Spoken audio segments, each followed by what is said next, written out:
This is why you should always listen to your plumber.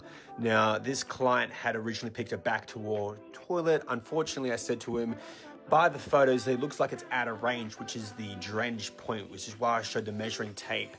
So the toilet he picked wouldn't have gone back to the wall. That's why we're recommending this one here. So it's going to work perfectly. Now, with all my clients, I always say to them, hey, you want to pick which color silicone you like at the base, white or clear?